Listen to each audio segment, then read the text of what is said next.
This is my version of 10 minutes for a better 10 hours makeup edition. This is what the skin's looking like. No filters, no retouch, no nothing. You can see all the acne, scarring, and redness we have going on. I am exhausted beyond belief, but I need something on my face because I am so unmotivated right now. This is the Say Super Glow Gel. I'm honestly not a huge fan, but I do need a little bit of something going on. I feel like I just look so dull and tired. The dog woke me up at 5 a.m. I think my problem with this product specifically is that it gives me no color. So I am going to do my all-time favorite base. This is the Dibs Love Beam Perfector, and clearly I need a new one. This guy is like almost gone, and this is my all-time favorite product ever.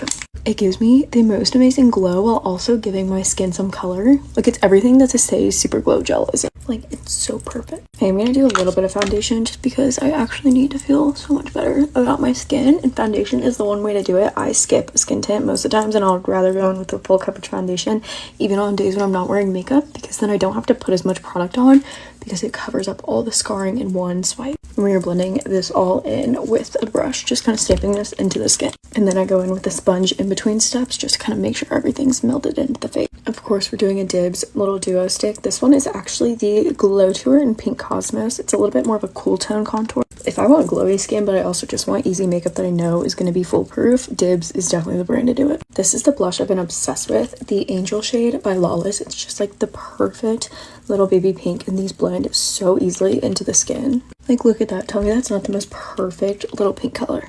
I do use whatever's left over on the forehead and the chin. Because I'm blush obsessed, I'm doing a little bit of that Pink Cosmos right here on the cheekbone for a little bit more of a pop of pink right there. And it does not matter if you go super blush heavy because we clean that all up with concealer, which is needed on these very tired looking under eyes. Doing Kosas pressed powder with a little brush first. I've been kind of playing around with doing a brush versus a powder puff. Just kind of lightly dusting that before we go in with our loose powder. This is the House Labs one. It's amazing. It's very long wearing and it doesn't feel super heavy or cakey on the skin. And I also love the fact that this has a little net, so it's easy to travel and it doesn't explode everywhere. You guys, one of my purchases from the Sephora sale was actually the House Labs bronze. I do really like it. I love anything House Labs. Their packaging is always top tier, and I feel like this is really pretty, and it's also very buildable. You can see already the color it's giving me without looking like too orange. But this has been on my list to try for quite a while, and I do really like it, and I feel like the price point for like how big it is and the packaging and everything is really nice. Using that same product all over the eyelids with a fluffy brush and then down the nose as a powder nose contour. You guys should know by now this Valentino Eye to Cheek palette is my go-to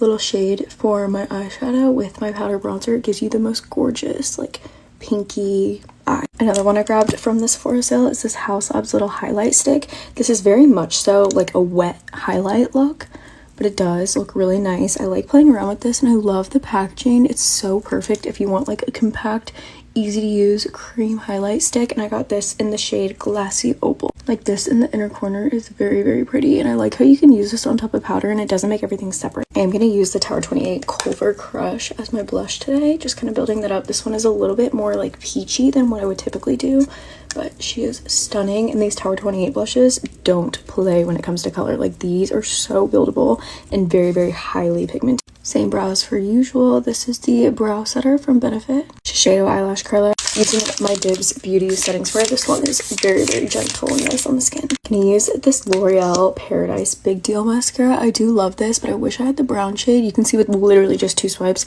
how much of a difference that makes on the lash. This mascara is probably the most easy to use formula, and it's drugstore, so it's very inexpensive. It's one that you can use to do like a full glam look, or you can use it just to do very natural eyelash. And it just like lengthens and separates everything so nicely. But you guys already know, use Benefit Bad Gal Bang on the bottom lashes. Velvet Peach Lawless Lip Liner. These are so extremely creamy. This is the new Strawberry Popsicle flavor of the Lawless Plumping Lip Glosses. It's giving us the perfect little pink lippy. And here is the final makeup look. Every single product with the shades are linked to my LTK for you.